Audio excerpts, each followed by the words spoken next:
नमस्कार friends, destination IAS के YouTube platform पर आपका स्वागत है। जैसा कि कल हम लोगों ने आपसे प्रॉमिस किया था कि न्यूज़पेपर में अब से जो भी इंपॉर्टेंट आर्टिकल आ रहे होंगे वो हम आपके लिए कवर अप कर रहे होंगे और उन आर्टिकल्स को देखने का पर्सपेक्टिव हमारा न सिर्फ आपके लिए मेंस एग्जाम को कवर अप करना होगा बल्कि उससे रिलेटेड कुछ पीटी में भी अच्छी बातें होंगी, जो पीटी के फैक्चुअल चीज़ें होंगी उनको भी हम यहीं पर डिस्कस कर रहे होंगे। तो 5 फरवरी को एक बड़ा अच्छा सा आर्टिकल दैनिक जागरण में आ रखा है, राजनीति के अपराधीकरण को बढ़ावा। ताहिर हुसैन का एग्जाम्पल देकर के इस आर्टिकल में बताया गया है कि कैसे गंभीर आरोपों से घिरे लोगों को चुनाव प्रचार की अनुमति देना सभ्य समाज को शर्मिंदा करने के जैसा है। टाइटल है इसका, राजनीति के अपराधीकरण को बढ़ावा। और ताहिर हुसैन का एग्जाम्पल देकर के बताया गया है कि हाल फिलहाल में सुप्रीम कोर्ट की तरफ से इस व्यक्ति को चुनाव प्रचार की अनुमति दी गई, बावजूद इसके कि ये व्यक्ति जेल में था और ये कैसे एडवर्सली हमारे समाज के ग्रोथ को अफेक्ट कर सकता है। हम सारे लोगों को पता है कि ताहिर हुसैन पर दिल्ली दंगों में मारे गए आईबी के कर्मचारी अंकित शर्मा की हत्या का आरोप था। उस व्यक्ति के ऊपर 10 एफआईआर दिल्ली पुलिस के तरफ से और एक ईडी के तरफ से था। ईडी को स्थापित किया गया है 1956 में और धन शोधन या मनी लॉन्ड्रिंग जैसे आर्थिक अपराधों की जांच करने का काम ईडी करता है। दंगों के दौरान उस व्यक्ति के घर से न सिर्फ पेट्रोल बमों का जखीरा मिला है, पत्थरों के ढेर मिले हैं, बल्कि दंगों के पहले उस व्यक्ति ने अपने रसूख को यूज करके थानों में जमा अपनी लाइसेंसी पिस्तौल को भी रिलीज करा लिया था। आज हम सारे लोगों को पता है कि दिल्ली विधानसभा चुनाव हो रहे हैं 5 फरवरी को, और इसमें 2 प्रत्याशियों को छोड़ करके शेष सभी प्रत्याशी देख रहे होंगे कि उनके इलाकों में मतदान कैसा हो रहा है। ये 2 जो प्रत्याशी हैं ये जेल में बंद हैं और इन दोनों लोगों को असदुद्दीन ओवैसी की पार्टी ऑल इंडिया मजलिस ए इत्तेहादुल मुस्लिमीन ने अपना प्रत्याशी बनाया है। इसमें से एक व्यक्ति ताहिर हुसैन के ऊपर मोस्टली आर्टिकल बेस्ड है, जो सुप्रीम कोर्ट की कृपा से 6 दिनों के लिए चुनाव प्रचार के लिए जेल से बाहर आया है। तो कहने का मतलब ये है कि इस आर्टिकल में बताया गया है कि अगर राजनीति के अपराधीकरण को बढ़ावा मिलेगा तो उसके कारण हमारी चुनावी प्रक्रिया में शुचिता कम होगी, ईमानदार लोग कम आ पाएंगे। चुनावी सुधारों की बात तो हम लोग अक्सर करते हैं, बट जब बात उसके इम्प्लीमेंटेशन की आती है तो उसमें कहीं ना कहीं हम लोग चूक जाते हैं।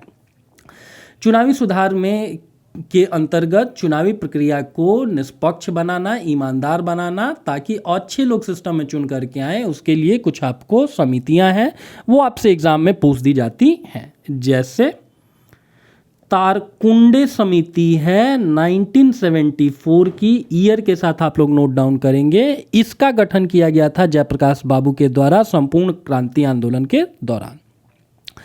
इसके अतिरिक्त चुनाव सुधार को लेकर के दिनेश गोस्वामी समिति है और इसका ईयर है 1990। इसके अतिरिक्त आपको जानना चाहिए कि अपराधियों, राजनीतिज्ञों और ब्यूरोक्रेट्स के मध्य साठगांठ की जांच करने के लिए वोहरा कमेटी है और वोहरा कमेटी का भी ईयर एग्जाम में आपसे पूछ देते हैं 1993। तो कम से कम इन सारे फैक्ट्स को आप नोट डाउन कर लेंगे। और वोहरा समिति किस चीज़ के ऊपर बेस्ड है, वो बोलता है कि एक नेक्सस बना दिया गया है, एक गठजोड़ बना दिया गया है राजनेताओं के द्वारा, अपराधियों के द्वारा और इवन ब्यूरोक्रेसी के द्वारा, नौकरशाहों के द्वारा, और ये सारे लोग मिल करके किस तरीके से हमारे सिस्टम को करप्ट कर रहे हैं। ठीक है, अब इस आर्टिकल में बताया गया है कि भाई लॉजिकली चुनाव प्रचार के लिए इस व्यक्ति को आपको छूट दी गई, बावजूद इसके कि ये व्यक्ति जेल में बंद था। दिन में इस व्यक्ति को चुनाव प्रचार के लिए छूट दी गई थी, रात को इस व्यक्ति को जेल में होना होता था। इसके पूरी प्रक्रिया के दौरान, चुनावी प्रचार की प्रक्रिया के दौरान, उस व्यक्ति को करीब 1 दर्जन पुलिसकर्मियों की सुरक्षा मिलती थी। इस पूरी सुरक्षा, इस पूरी तामझाम का खर्च आता था 2 लाख रुपए, जिसका वहन वह खुद करता था। लेकिन सुप्रीम कोर्ट ने उसे इसी शर्त पर आपको हिरासती जमानत दी थी। लेकिन फिर भी आम एक पॉलिटिकल साइंस की स्टडी करने वाले व्यक्ति के लिए समझना कठिन है कि आखिरकार इस व्यक्ति को जमानत दी ही क्यों गई। हालांकि सुप्रीम कोर्ट ने खुद कहा है कि चुनावी प्रचार के लिए हिरासती जमानत के इस फैसले को मिसाल नहीं माना जाना चाहिए, क्योंकि यह मामले के विचित्र तथ्यों और परिस्थितियों के ध्यान में रख करके दिया जा रहा है।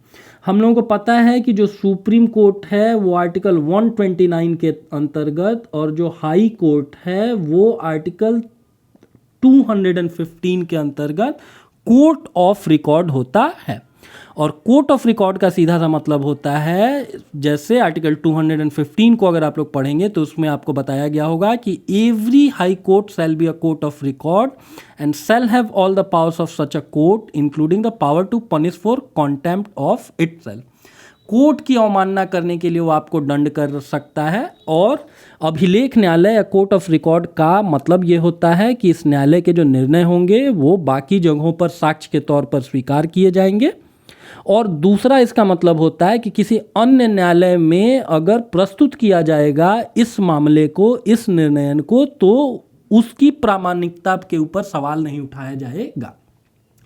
सीधे सपाट शब्दों में समझिए कि अगर आप सुप्रीम कोर्ट में कोई केस फाइल करते हैं और आपसे मिलता जुलता अगर कोई मामला है कोर्ट में और उसमें सुप्रीम कोर्ट ने एक पर्टिकुलर तरीके से अगर जजमेंट दिया है, तो उस जजमेंट को आप अपने फेवर में यूज कर सकते हैं कि देखिए साहब, मेरा मामला भी उस मामले से मिलता जुलता है और चूंकि उस मामले में सुप्रीम कोर्ट ने इस तरीके से राहत दी थी तो हमको भी इसी तरीके से राहत मिलनी चाहिए। तो सुप्रीम कोर्ट ने एक अच्छा काम किया कि हिरासती जमानत देते समय ये तो कहा कि इसे नजीर न माना जाए, लेकिन उसको लेकर के अगले ही दिन एक स्थानीय अदालत ने क्या किया है कि दिल्ली दंगों के एक और आरोपी सिफा और रहमान को इस आधार पर 5 दिनों के लिए हिरासती जमानत दे दी कि सुप्रीम कोर्ट ऐसे ही मामलों में ताहिर हुसैन को जमानत दे चुका है। अभी हम लोगों ने बात किया, इसको आप नोट डाउन करेंगे, आर्टिकल 129 और 215 कोर्ट ऑफ रिकॉर्ड। इसका सीधा सा मतलब है कि एक मामले में सुप्रीम कोर्ट ने अगर एक पर्टिकुलर तरीके से जजमेंट दिया है तो आप सुप्रीम कोर्ट में ये दलील दे सकते हैं कि साहब, मेरे मामले में भी ऐसा ही जजमेंट आपको देना चाहिए। तो इसके कारण क्या हुआ ना कि ताहिर हुसैन को हिरासती जमानत देने के कारण एक तरीके से पेंडोरास बॉक्स ओपन हो गया, भानुमती का पिटारा खुल गया। बाकी सारे लोग भी डिमांड कर रहे होंगे कि भैया हमको भी इसी आधार पर आप क्या कर दीजिए, तो जमानत दे दीजिए। ठीक है। इसके अतिरिक्त ताहिर को जमानत मिलने पर इसलिए भी सवाल उठा क्योंकि यह सुविधा राष्ट्रीय सुरक्षा कानून के तहत जेल में बंद खालिस्तानी समर्थक चरमपंथी अमृतपाल सिंह और टेरर फंडिंग के आरोपों से 2-4 इंजीनियर रशीद को भी नहीं मिली है। ठीक है। आप लोगों को पता होगा कि भाई खालिस्तान के समर्थक चरमपंथी अमृतपाल सिंह ने भी जेल से रह करके ही चुनाव लड़ा था और J&K का एक कंट्रोवर्शियल नेता है इंजीनियर राशिद, जो टेरर फंडिंग के आरोपों को झेल रहा है, उस तक को भी ये आपको सुविधा नहीं मिली हुई थी। यहाँ बात की गई है राष्ट्रीय सुरक्षा कानून की। ये आप लोगों को पता होना चाहिए कि राष्ट्रीय सुरक्षा कानून 1980 में इंदिरा गांधी सरकार के द्वारा पारित किया गया था और आपको इस कुछ मामलों में इसमें क्या किया जाता है, निवारक निरोध और उससे संबंधित विषयों के लिए प्रावधान किया गया है। अगर केंद्र सरकार को ऐसा लगता है कि अमुक व्यक्ति शासन के लिए खतरा है, देश के लिए खतरा है, तो निवारक निरोध के अंतर्गत उस व्यक्ति को डिटेन किया जा सकता है। ठीक है। बाकी कुछ ऐसी बातें लिखी हुई हैं जो आपके एग्जामिनेशन पॉइंट ऑफ व्यू से बहुत इंपॉर्टेंट नहीं है, जिसको कहीं पे आप लिख नहीं सकते हैं। ठीक है। फर्दर जो बातें हम लोग कर रहे थे कि अगर चुनावी प्रचार के लिए अंतरिम जमानत दी जाती है तो ये भानुमती का पिटारा खोल देगा। क्यों? यह बिल्कुल भी अच्छा इसलिए नहीं हुआ है क्योंकि अब गंभीर आरोपों से घिरा कोई भी अभियुक्त जमानत न मिलने की सूरत में चुनाव लड़ने और प्रचार करने के बहाने जमानत पा सकता है। अब अगर किसी व्यक्ति को भाई जमानत वगैरह नहीं मिल रहा है तो सिंपली आदमी क्या करेगा कि निकटवर्ती जो भी चुनाव हो रहे होंगे उसमें पार्टिसिपेट करेगा। इसके ऊपर तो कोई रोक टोक है नहीं और वो चुनावी प्रचार के लिए बाहर आ जाएगा और उसके बाद हो सकता है कि कल को व्यक्ति गायब भी हो जाए। यह विधि की विडंबना है कि जेल में बंद कोई व्यक्ति वोट तो नहीं डाल सकता लेकिन चुनाव लड़ सकता है। यदि ताहिर हुसैन जैसे अभियुक्तों को चुनाव प्रचार की अनुमति देकर सभ्य समाज को शर्मिंदा होने से बचाना है तो जेल से चुनाव लड़ने की सुविधा कहीं ना कहीं आपको खत्म करनी होगी, बिकॉज चुनाव लड़ना आपका मौलिक अधिकार नहीं है। पार्ट 3 में जिन मौलिक अधिकारों की बात की गई है उसमें कहीं से भी चुनाव लड़ने की चर्चा नहीं की गई है, तो इसको हम लोगों को ध्यान में रखना है।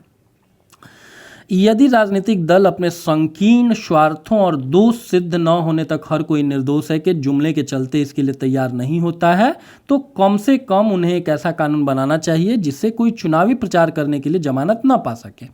अब हर पॉलिटिकल पार्टी में एक दो आपको क्रिमिनल लोग चुनाव लड़ते हुए नजर आएंगे। इसके पीछे उनका संकीर्ण स्वार्थ हो सकता है कि कोई क्रिमिनल व्यक्ति है बट फिर भी वो इलाके में इतना इन्फ्लुएंशियल है, इतना प्रभावशील है कि वो चुनाव जीतने में सक्षम है, इसलिए उसको क्या कर दिया जाता है, टिकट दे दिया जाता है।